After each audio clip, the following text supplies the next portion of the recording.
Partie 9, chapitre 9.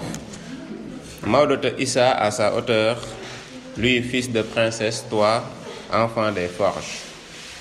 Le reniement de sa mère ne l'effrayait pas. Nos existences se côtoyaient. Nous connaissions les bourderies et les réconciliations de la vie conjugale. Nous subissions différemment les contraintes sociales et la pesanteur des mœurs. J'aimais Maodo. Je composais avec les siens. Je tolérais ses sœurs qui désertaient trop souvent leur foyer conjugal pour encombrer le mien. Elles se laissaient nourrir et choyer. Elles regardaient sans réagir les enfants danser sur mes fauteuils. Je tolérais les crachats glissés adroitement sous mes tapis.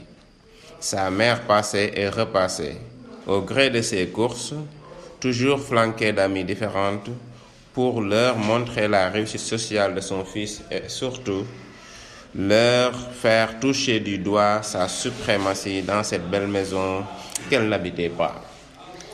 Je la recevais avec tous les égards dus à une reine et elle s'en retournait, comblée, surtout si sa main emprisonnait le billet de banque que j'y plaçais adroitement.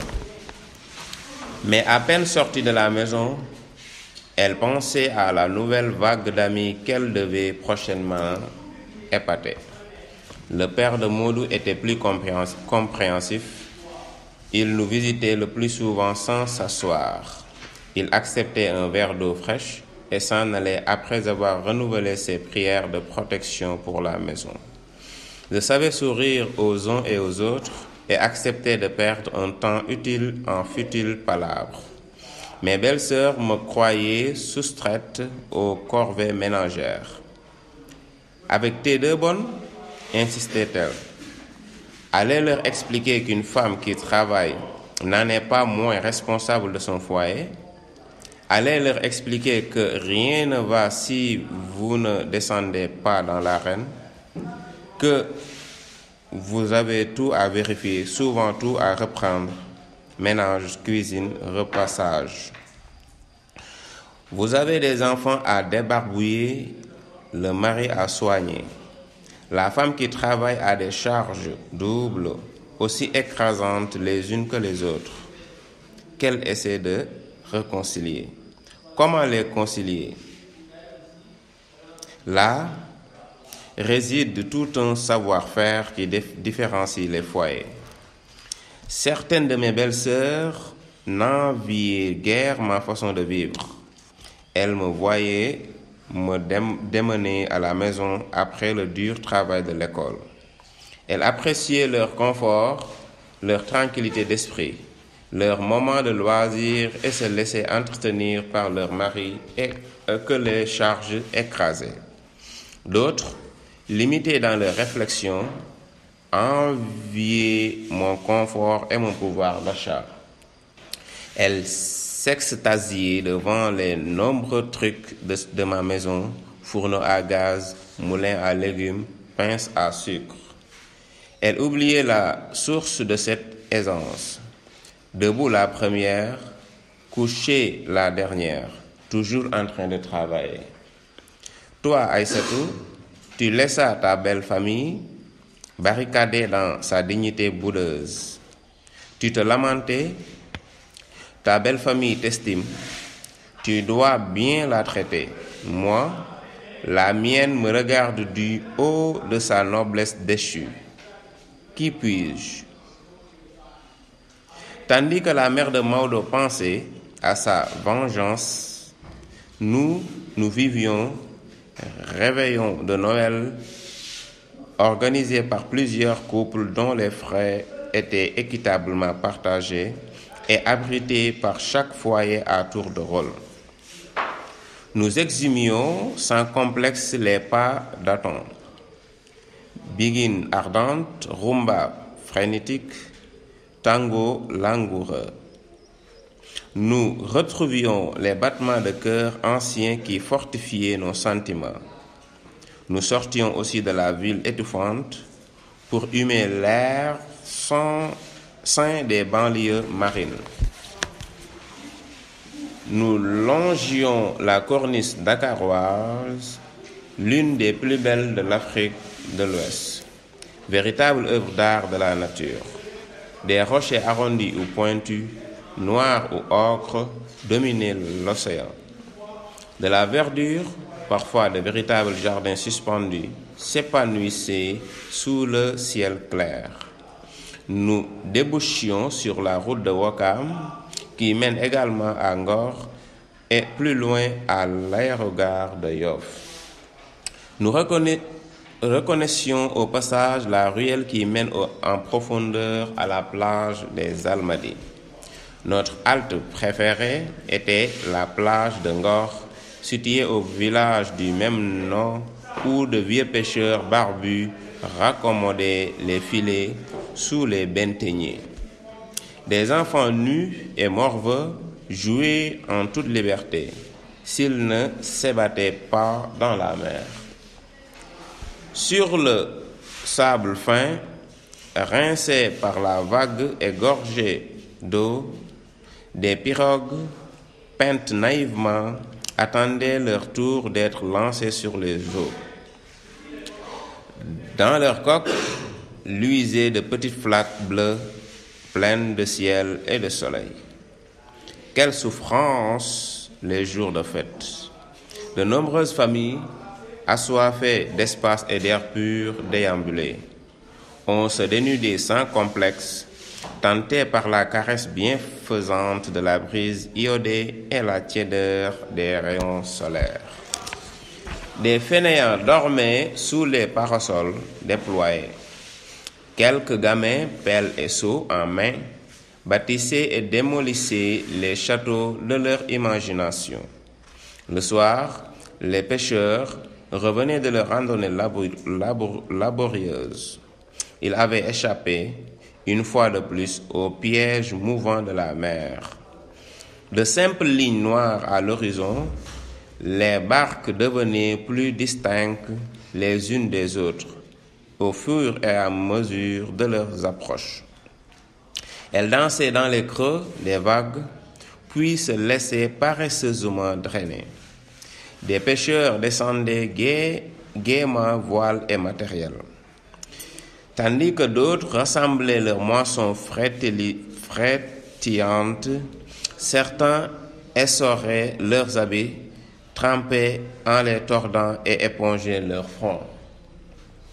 Sur les yeux émerveillés des bambins, les poissons vivants sautillaient tandis que s'incurvaient les longs serpents de mer.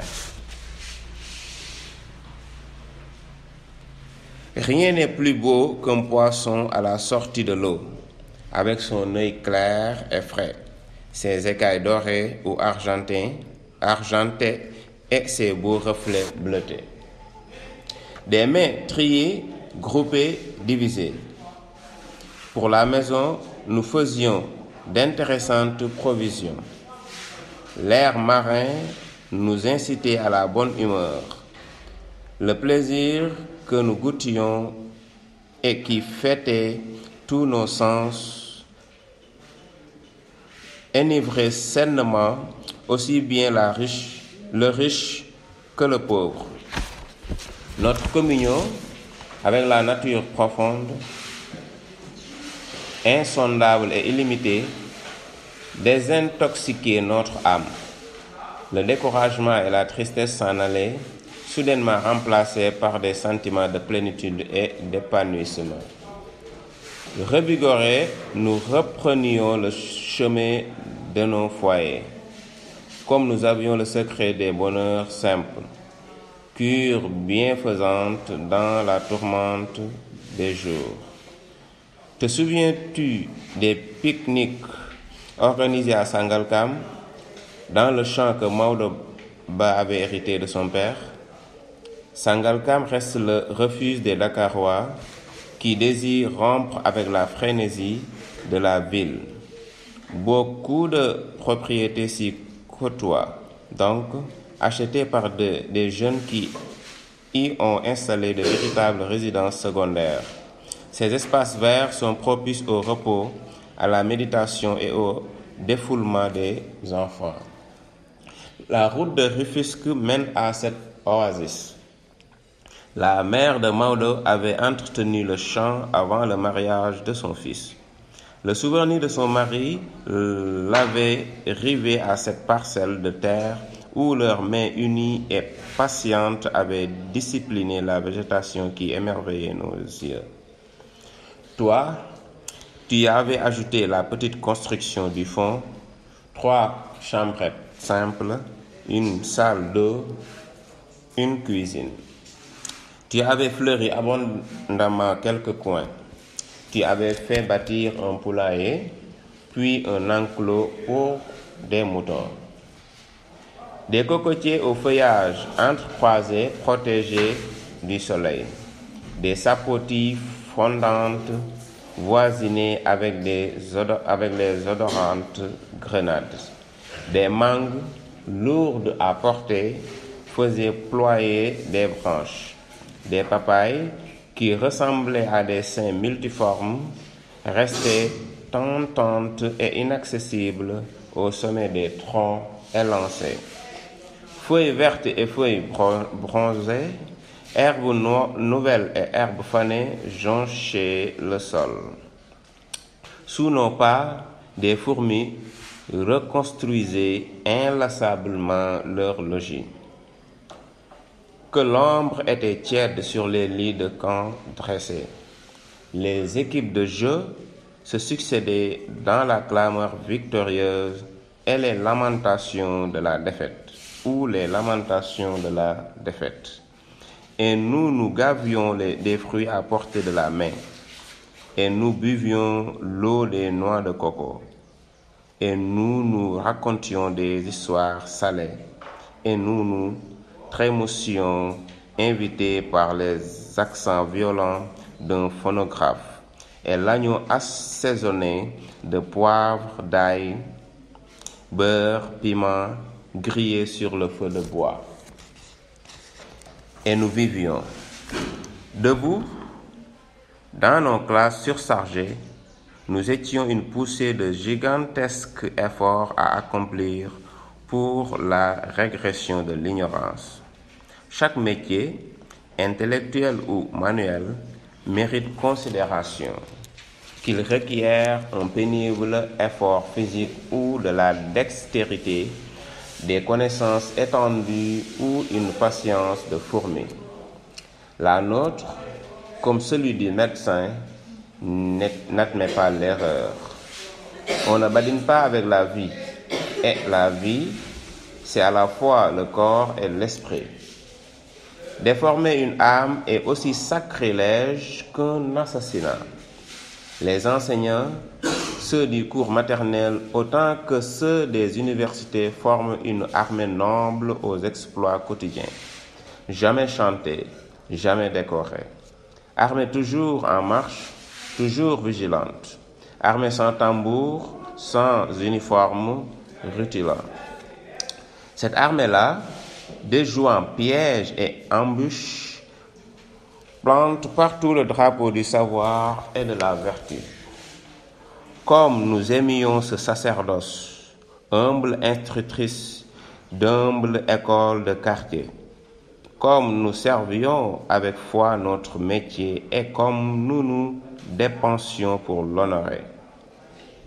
Nous avions appris, comme tout apprenti, à bien le pratiquer dans cette école annexe située à quelques mètres de la nôtre, où des institutrices chevronnées enseignaient aux novices que nous étions à concrétiser dans les leçons données nos connaissances de psychologie et de pédagogie.